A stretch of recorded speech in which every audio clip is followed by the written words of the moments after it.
Is this thing on? Welcome back to Big Mouth, and fancy seeing you here in June. I'm very welcome, my friends, and especially my enemies. Come in, sit down, no touching. I don't do the touching. Are you feeling charitable? That's what I want to ask you today. Then smash the subscribe button and the like button, just out of charity, not because you like me or you want to see me do well. And please do follow me on Twitter at MoviesTVMad.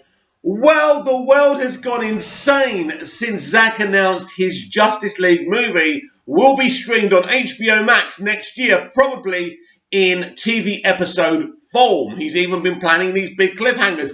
But the world's gone nuts ever since. So you've got this divide now between Access Media, the fans again, but also these crazy, insane, multiple Superman rumours. So just the other day, Deadline did that pointless article which basically said absolutely nothing apart from, well, Henry will show up in different MCU movies, right?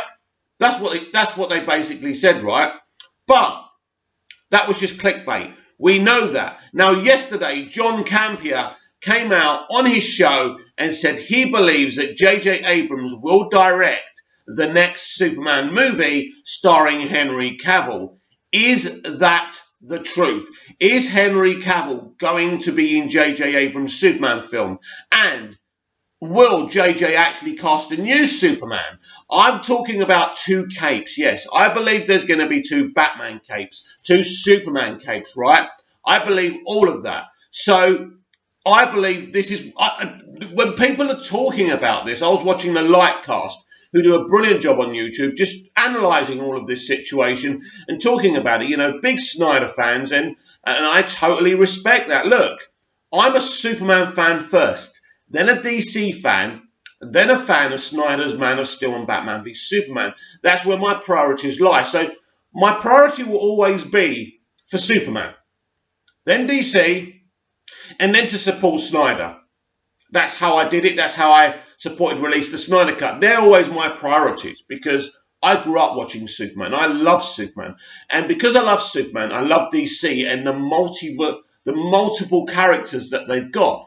And then I kind of experienced Smallville, which I was obsessed with. It was my whole life.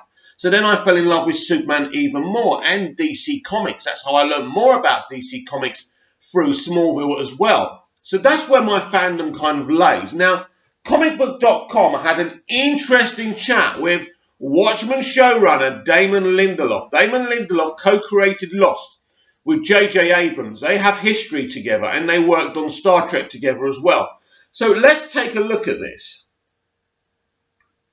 Henry Cavill is returning to the DC Extended Universe one way or the other. While it has yet to be seen if Cavill's new deal will result in Man of Steel 2, fans of Superman can't help but think Watchmen scribe Damon Lindelof and mega producer J.J. Abrams could finally collaborate on a film featuring the last son of Krypton. After all, the latter has a cushy new overall deal with Warner Media, and the two creatives have been frequent collaborators for decades. Comicbook.com recently caught up with Lindelof ahead of the release of his Watchmen series on home media this coming week, and according to the writer, he's flattered to even be considered to write a story featuring one of the biggest superheroes ever created. It's immensely flattering to even be considered for. I think that obviously he's up there with Batman and the two kind of big two. It's incredibly daunting, Lindelof tells us. I think the challenge with Superman is always going to be, what does Superman mean in the contemporary framework for a character, for a culture that's basically moved into this sphere of anti-heroes? How do you make space for Superman, who is sort of the original superhero? He goes on. That's when Lindelof points out the fact Abrams had previously written a script for a Superman feature all the way back in 2002. We know that as Superman Flyby. As the writer puts it, the studio was looking to pitch Superman and Batman against each other long before the DCEU and Zack Snyder's Batman v Superman Dawn of Justice came around. But it's interesting that you mentioned JJ, because long before I worked with him on Lost, JJ actually wrote a Superman script that never got made for a variety of reasons, mostly of which I think is like that Wolfgang Peterson was trying to make a Superman versus Batman movie. So Damon knows his stuff. The writer adds, they were also trying to do a JLA basically, This was all before Chris Nolan came in and basically took over Batman. E.T. Cetera, but it all kind of just got lost in the wash. He's had a long-term obsession. Yeah, this is, you see, I've told you this, look, I've told you this before. Here's his friend Damon Lindelof saying it. He's had a long-term obsession with Superman. I guess what I would say is, I would love to see a JJ Superman movie, but I don't have a take on the character that would be better than that. As it stands now, the only DC-centric project Abrams and his team at Bad Robot have officially been linked to is a Justice League Dark live-action series currently being developed for HBO Max. Well, interesting, right? I've been telling you forever, right, that J.J. Abrams only came to Warner Media to make Superman movies, right? He's already working on Justice League Dark. Now, it's not what I originally thought, that it was his, Bad Robot team involved in that. It's him, front and centre. We've already been told that by the Warner Media executives, right, when they were talking about everything else, the pre-HBO Max launch. Very interesting stuff. So he is going to do a Superman movie. The only question is now, is he going to continue Henry Cavill's Superman arc, or is he going to finally get his Superman flyby script made into a movie? It's all incredibly interesting and incredibly exciting. And John Campea claimed that J.J. Abrams will direct Henry Cavill in the next Superman movie. That's interesting. And by the way, I do have lots of multiple opinions of John Campea. He can be his content can be very frustrating, but he loves Man of Steel. And he done a 30-minute editorial on YouTube about how much he loves Man of Steel. This is the best take on Man of Steel reaction I've ever heard from a fan or a YouTuber. You should really go and check out John's 30-minute editorial.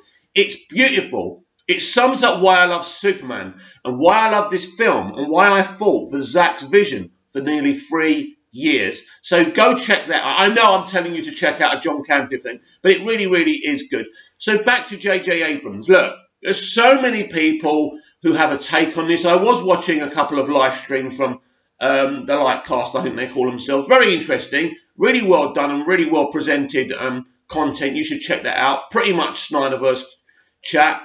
There's no way around this. There's no way around this, right?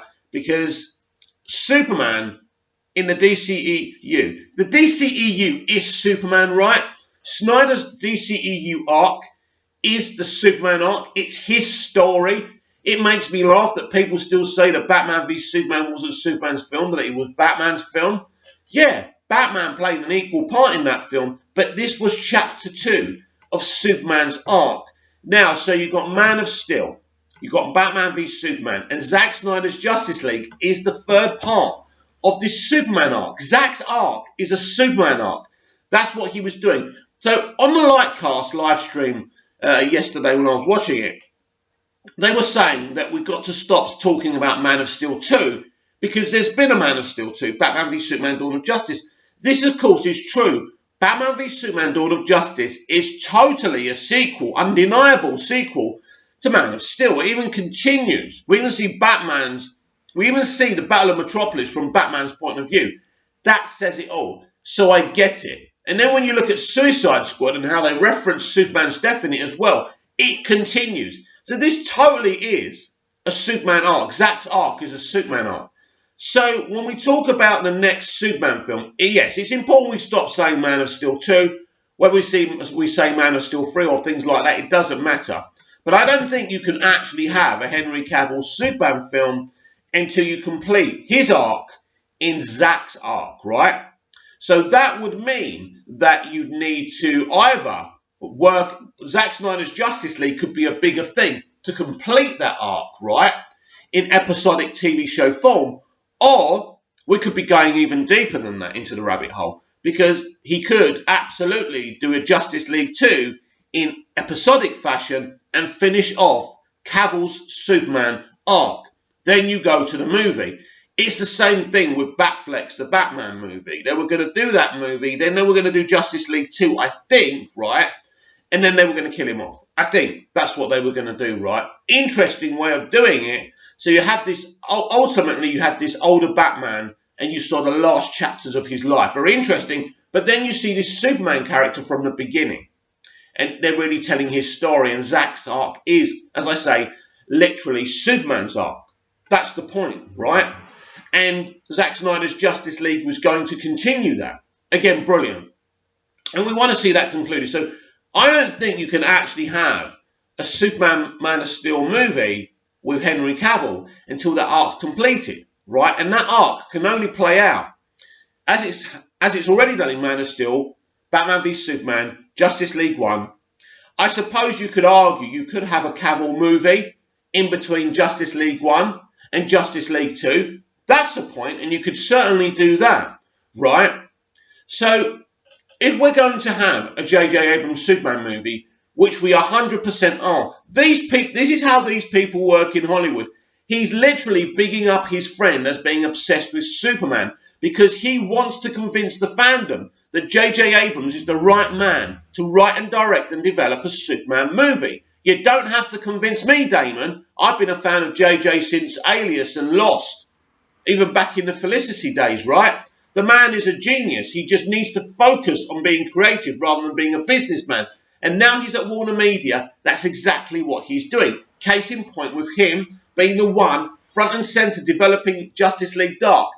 If he truly is the brains behind Justice League Dark, this live-action Warner Media TV show, then we are going to have something special because JJ's a genius. You can keep on attacking him with Star Wars, but unfortunately, other people just interfered with the man's vision. It was never going to work, right? So that's a shame, but that's in the past, and we move on. So this is exciting. J.J. Abrams directing a Superman film. Whether that's a continuation of Henry Cavill's Superman or a brand new Superman, I think he's going to cast a brand new Superman. So where does that leave Henry Cavill? That leaves Henry Cavill in Zack Snyder's capable hands over on HBO Max, finishing this arc, right? Which could mean he doesn't get a movie, but it does feature in this Justice League 2 in episodic form, and then that's finished. So Henry may never actually get a Superman movie, right? But we will see him in Zack Snyder's Justice League, which we've always been desperate to do. We've always wanted to see him in Justice League 2 and the completion of that arc. Same thing with Ben Affleck sacrificing his life, right? And then that gets finished off here on HBO Max. I don't know why I say HBO Max is there, but hey, that's the way it is.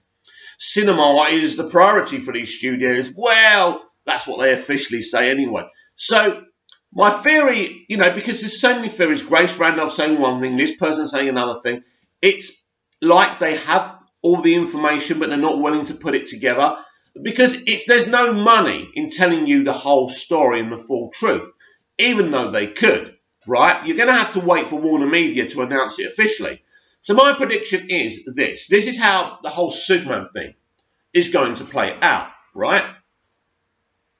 We will see Superman continue his arc in Zack Snyder's Justice League. We will see that arc conclude with Justice League 2 in episodic fashion. Maybe Zack Snyder may do a little Superman movie with Henry Cavill in between that, again, for HBO Max. But ultimately, realistically, we are going to see this arc play out with Henry Cavill on HBO Max via Zack Snyder's Justice League and Justice League 2 on the streaming service. Now, when that's complete, that could be it for Henry Cavill. I don't know what's going to happen. I am not a fortune teller, but I would kind of say yes. After Snyder's finished with that, he either gets to open up the Playhouse on dceu via HBO Max with more Cavill Superman, but whatever happens, probably we'll never see Cavill in a cinematic movie again. He will be over here with Zack. On this side, J.J. Abrams gets his own Superman movie where he casts his own Superman and finally adapts his Superman flyby script. So Superman's going to be everywhere. He's going to be on the television. He's going to be on HBO Max. He's going to be in J.J. Abrams' New Vision as well. And that's how I foresee it. Henry Cavill and Zack on HBO Max. J.J. Abrams and Superman cinematically. Whether or not Damon Lindelof is involved, that'll be interesting. I'm not opposed to that because I think Damon's got good quality. as we've seen from Watchmen and the other stuff that he's done. And Lost, he co-created Lost, and what a genius concept that was. So that is my vision. That's what I believe is going to happen. So I've explained it to you in layman's terms so you understand what's going on with Superman. That's how I see it. That's what's being fed to me. It'd be very interesting what happens. But what's not going to happen is the trillion different things that you're hearing from Grace Randolph. John Campea is hitting it on the head to a point. The only thing I think he's got wrong is that Henry Cavill will play Superman under J.J. Abrams. So in cinematic terms, right, what you're going to get is Aquaman, Wonder Woman. They're definitely on that side of it. J.J. Abrams' Superman, definitely on the cinematic side. Those people will remain there. Shazam, definitely on the cinematic side. So that's that. So Gal Gadot's Wonder Woman, all that, all on the cinematic side. Then over here, you've got potential, I think, for Cyborg doing maybe a streaming TV show under Zack Snyder, things like that. But Gal's Wonder Woman is a cinematic property. It's not going to transfer on this side. I just don't believe that. So that's how I see that playing out for the time being. Now, you can think I'm wrong. You can comment down below. Be free, be constructive, be polite, and I may respond to you. If you're rude, I just will pretend you don't exist. That's how life works, isn't it? There's more to come. Don't go anywhere. So this is the kind of thing that really annoys me ever since we saw Henry Cavill on Zack Snyder's Zoom announcement for Zack Snyder's Justice League. This is from Screen Rant, and this is by Holden Warner, really? That's your name? Anyway, Holden writes, Henry Cavill's Superman won't cameo in Batman or Flash movies, right? As buzz builds around Henry Cavill's Superman return, it appears the actor character won't pop up in one of the DCEU's upcoming high-profile releases. There's no way they can know this. You know what I think, right? And even know what I've said. They don't know what you can't tell. You don't know what the plans are. That's the problem. As buzz builds around Henry Cavill's return to the DC Extended Universe as Superman, it appears the actor character won't pop up in one of the DCEU's upcoming high-profile releases. It has been several years since Cavill donned Clark Kent's cape, with his most recent appearance as the superhero coming in Justice League, or should we say Justice League, in 2017, while Cavill will be featured in the Snyder Cut of the Justice League set for release on HBO Max in 2021. His grand re-entry to the DCEU remains shrouded in mystery. Lately, rumours have spread that Cavill is interested in returning to the role. Soon, he is reportedly in discussion to revive the character, though it won't come in the form of a sequel to Man of Steel. Right? Again, they don't know that, right? We don't know what the plans are. I've pretty much told you what I think is going to happen, which obviously doesn't see a sequel to Man of Steel either, but we could see something in the middle between Justice League and Justice League 2 on HBO Max. But it's interesting. But I certainly see a wrap-up of Henry Cavill's Superman coming and his new Superman being cast. That's just the way I see it. I could be wrong. Hopefully I'm wrong, because I'd like to see Cavill front and centre. I just can see how this is all working out, and people seem to be in denial. The movie that introduced audiences to his version of Superman in 2013, it does seem possible he may make a brief cameo in either Aquaman 2 or Shazam 2, but neither of those appearances are confirmed at this time. Nothing's confirmed. All it is rumour and innuendo, right? That being said, it seems he won't be appearing in some of the biggest blockbusters the DCEU will have to offer in the next couple of years. In Friday's Heat Vision newsletter from THR, it was stated that Cavill wasn't in the process of negotiating any upcoming cameos. Additionally, the character isn't currently included in any scripts for Black Adam, the Batman, or the Flash, all set for release in coming years. The keyword is highlighted there, as script edit could easily be made if negotiations progress for Cavill's inclusion. I've told you before, the only reason he was on that stream with Zack Snyder is because the deal has already been signed, sealed, and delivered. That's why his agent, the person who represents him, for the first time was proudly happy to mention him on Twitter after many years as Superman, right? And even sending, when fans were tweeting her, she was throwing away little winks and hints, right? So the deal's already done. It's done. There's no negotiations to be had. No, there's no negotiations for cameos and appearances in movies because those things have already been agreed. Right. It isn't shocking Superman wouldn't be included in the Batman. The film is an opportunity to introduce a new portrayal of Bruce Wayne, Robert Pattinson, and besides, the Batman with Superman angle became played out with 2016's Batman v Superman. First of all, right, just because they've been in one, or even they're going to be in Justice League together, it doesn't mean they can't be in other movies together. People would love to see them in many movies together, so shut up. Dawn of Justice, including him in an introduction of Dwayne Johnson's Black Adam, would have been entertaining with plenty of fan art at the ready for the possibility. But including him in The Flash would have made the most sense, especially considering the alternate Earth angle the film might explore. We don't know if we're going to see a version of Superman in that movie. Whether it's Cavill or not that's debatable. Cavill almost made a cameo in Shazam before it was scrapped, although the character of Superman did make an appearance with Shazam 2. With Shazam 2 likely to be the first DCEU release following the 3 films mentioned in Heat Vision. It seems to be the most likely entry point to bring Cavill's Superman back into the fold. Despite this report, however, many fans will keep mocking up the possibility of Cavill making an early appearance in a DCEU film. It's just another article that simply just doesn't know anything, everyone. I've read it to you as an example of what these people are doing. It's really, you're gonna do an article for me, a Superman fan, a Henry Cavill Superman fan at that, right? I'm a Superman fan all round, but I'm also a Superman fan of Henry Cavill, right? You're doing an article about what he won't be in. And what kind of fan is interested in an article in something my character won't be in? What you do is you make me angry by saying that. It may be the truth, right?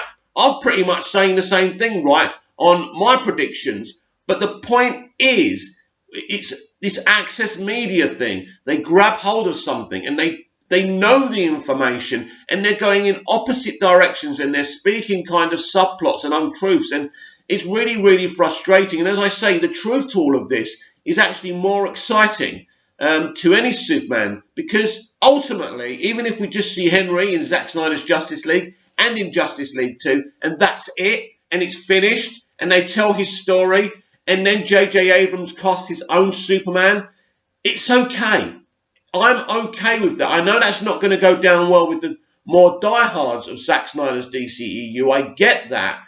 But my first priority must be Superman and his future, and that he's front and centre in the DCEU. So if Cavill does finish off his arc with a Justice League 2 in episodic fashion, I'm down with that. Then we start again with a brand new Superman, because they're going to rework the multiverse in the Flashpoint movie anyway. So for me, it's all very exciting, and people should be pumped instead of complaining and worrying about this situation. And I can tell you for a fact, what we're getting from mainstream media is just the tip of the iceberg.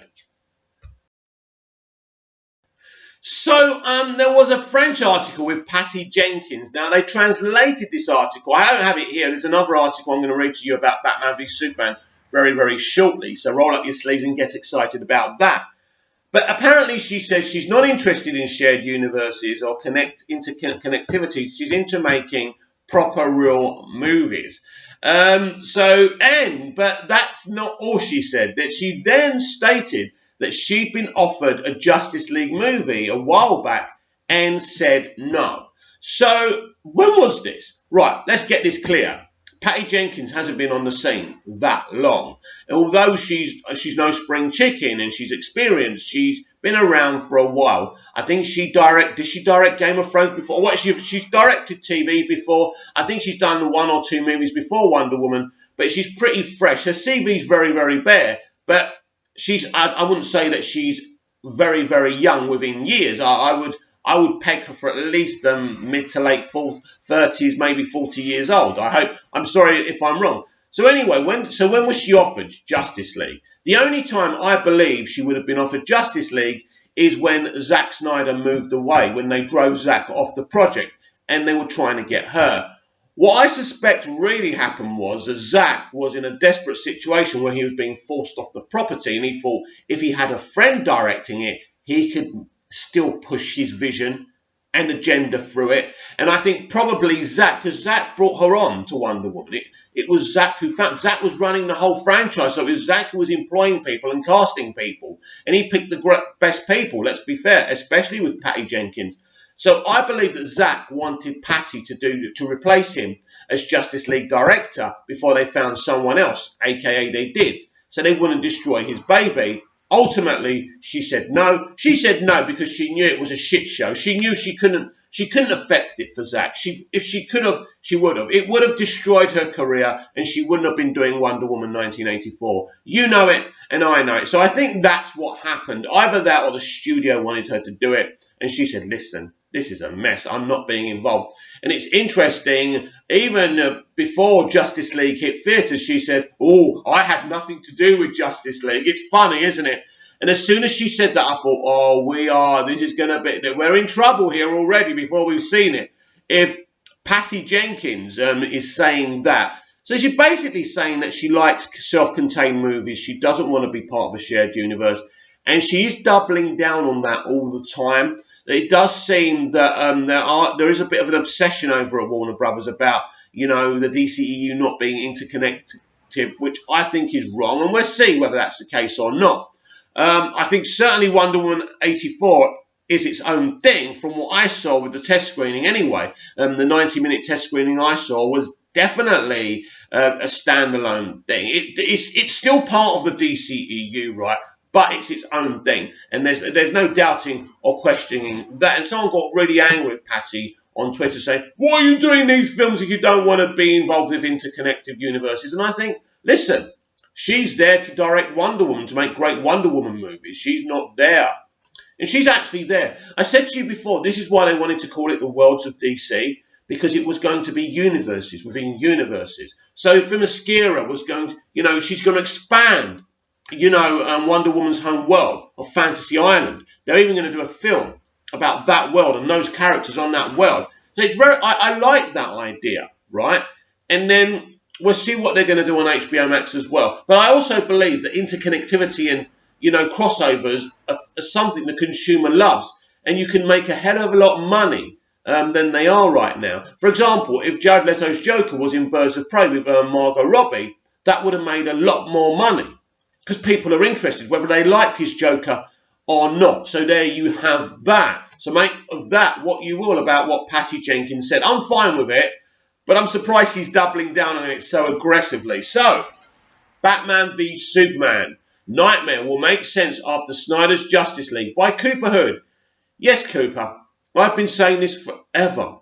Batman v Superman was just chapter 2 of a 5-6 chapter story, right? This is the thing, right?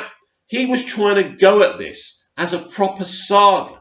Man of Steel, Batman v Superman, Zack Snyder's Justice League 2, maybe Justice League 3 as well. That was going to be the whole arc, right? And that's why I'm saying maybe there was never a plan for a second Man of Steel movie. We'll see.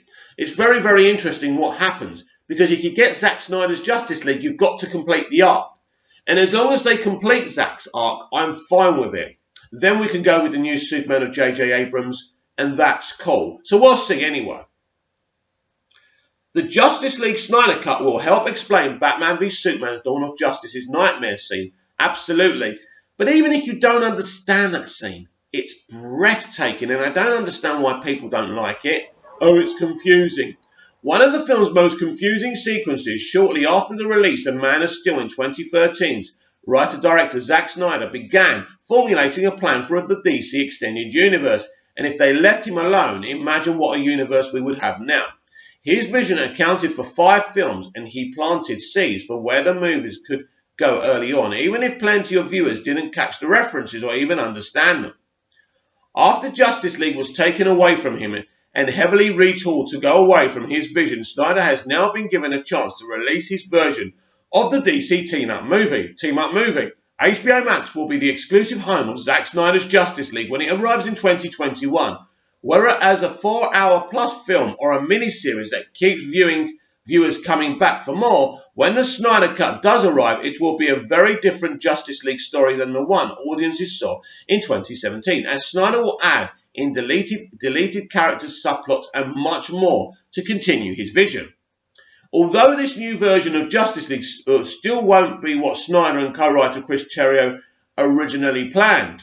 Or is it? We will see.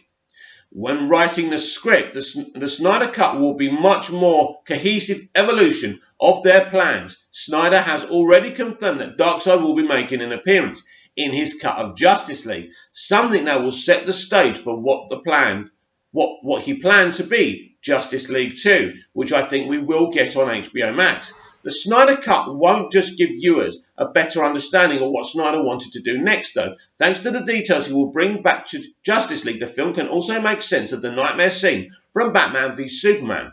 But let's be absolutely clear here as well, and I know that RT Snyder Cut have been doubling down on this as well, where they've been saying, let us be the noise. Don't let the media, oversaturate the situation with negativity. And although I understand that, as I said, Zack Snyder's Justice League is going to be on a streaming service. It doesn't need $2 billion box office. It's already making money for Warner Media. So I know. So obviously we want to be positive, and we will be positive. The things to do, obviously, when Zack Snyder's Justice League is released, is to be ultra positive, hashtagging it on Twitter, all over social media and different platforms all the time. And watching it, repeatedly watching the episodes of the movie to give it more views. But the film's already making money for Warner Media. And HBO Max is not a failure. It is a success, no matter what anyone says. Anyway, we continue. The nightmare scene in Batman v Superman comes one night when Bruce Wayne falls asleep in the Batcave and begins having a vision of the future. Batman is shown in an apocalyptic landscape where Darkseid's Omega symbol is burned into the ground below him. He is one of the last active heroes in this future and is attempting to acquire kryptonite so he can defeat Superman. The latter has turned to help Darkseid after succumbing to the anti-life equation, which eliminates free will. Batman is shown fighting parademons in this apocalypse, and it's beautiful, isn't it? And is captured by Superman's soldiers. Batman is then chained up with other criminals and watches as Superman kills them with his laser vision. Heat vision, actually. But the vision ends up before the Man of Steel kills the Dark Knight. The vision of the future that Batman has is the direct result of Flash travelling through time. A future version of Barry Allen, equipped with a new suit, appears in front of Bruce through the Speed Force and warns him that he must save Lois Lane. Barry says Lois is the key, but then figures out that he is too soon and that Bruce doesn't understand the meaning of this warning before he leaves. Though Barry tells Bruce that he was always right about Superman and he should be feared, his final words are, "Fear him and find us. You have to come and find us, Bruce." Despite the confusion that this sequence caused initially, Snyder has revealed more details and about what exactly is happening here. Do you know what? Before we read on, I don't understand what's confusing about this. It's literally a flash forward. It's obvious why Bruce is seeing it because of the Flash. And once we see Flash appear, it's bloody obvious. I never understood what was confusing. This is one of the best sequences in comic book cinema, right? And people are criticising it. You don't know what you've got, do you? You never... ridiculous. Snyder intended to fully explore the Nightmare timeline in Justice League 2. The sequel to his vision of Justice League would have included multiple scenes during this point in the DCEU, with the part of the story revolving around Batman, Flash and Cyborg building a cosmic treadmill for Flash so he could travel to the past. It's determined by Cyborg that there are two places where Flash could go back in time to deliver this warning, and as evident by Batman vs Superman, he ended up in the wrong place and time at first. Flash's time travel mistake would then explain his too soon comment, while the rest of the time spent in this timeline provides more context for this mission. Even though it is unclear if Snyder will have the opportunity to tell this part of his story and make Justice League 2, the good news is that the Justice League Snyder Cut will help explain the Nightmare sequence. The entire setup for the Nightmare timeline is included in the Justice League Snyder Cut, since it's confirmed that Darkseid will be included. Although Snyder had to scrap the original ending for his film, where Darkseid killed Lois. Setting up Superman's evil turn in the sequel, Justice League will include a young Darkseid known as Euxus invading Earth for the first time. A version of his previous attempt to conquer Earth was featured in the theatrical cut Justice League, with Steppenwolf replacing Euxus. Ridiculous. Why would you do that? But now the future ruler of Apocalypse will attempt to conquer Earth himself. This will help set up the nightmare scene by showing how Darkseid came close to enslaving humanity thousands of years before, giving audiences a feel for how he later can decimate the planet with Superman on his side. The history lesson sequence will also introduce the anti-life equation to aid his cause further. Another way that the Justice League Snyder Cut will set up the nightmare scene is by having the Flash use time travel in Justice League's third act. In the Snyder Cut, the Justice League initially failed to stop Steppenwolf's invasion of Earth and formation of the Unity, leaving Barry to go back in time to give them a redo. This would be the first time that the Flash time travels chronologically, paving the way for his skills to be used in the future, if need be. Thanks to Batman v Superman, it's already known that he will have to time travel again, but now Justice League will help establish that this is something that Flash can do. Zack Snyder's cut of Justice League was also going to include at least a glimpse of the actual Nightmare timeline too. In 2018, Screen Rant exclusively debuted storyboards from the Snyder Cut, showing Darkseid on a throne, an overview of the Nightmare future. Wow! From the mother boxes, the shots designed by Snyder reveal that the Hall of Justice has been destroyed in this timeline, and then shows the apocalyptic setting with Darkseid's Omega symbol in the ground. Since Snyder shoots everything that he storyboards, it is believed that this will be included in the Snyder Cut. Wow! Where it will take place is not yet known, but it could be near the end of the film to tease fans what the DCEU will look like when Darkseid does arrive. With these critical pieces of setup already known, the nightmare sequences in Batman vs Superman shouldn't be as confusing once the Justice League Snyder Cut is released. Great article, but it should never have been confusing to anyone, right? I don't understand. I know it's out of context. The scene is out of context, but all flashbacks and flash forwards in life, in films and TV shows, are always out of context. So I never really understood what people's issue is. I believe Zack Snyder's Justice League will be a setup for the next chapter, which they are going to allow Zack to do. I think that's already been agreed. I still believe there's a feeling. I think two things are going to happen here with Henry Cavill. In finally finishing this video for you, because it has gone on a bit, I think two things are going to happen. That we are going to get the second and concluding chapter of his Superman arc, which will be Justice League 2, probably in TV episodic fashion. And before that, maybe we will get these cameos in the cinematic universe as well. So then you have to explain a brand new Batman and a brand new Superman in the timeline. How are they going to do that? Everything will be revealed in the days and months and years to come. It excites me. It should certainly excite you. Comment down below. Like, share and subscribe. And I'll be back tomorrow with even more DCEU Daily. See you again soon.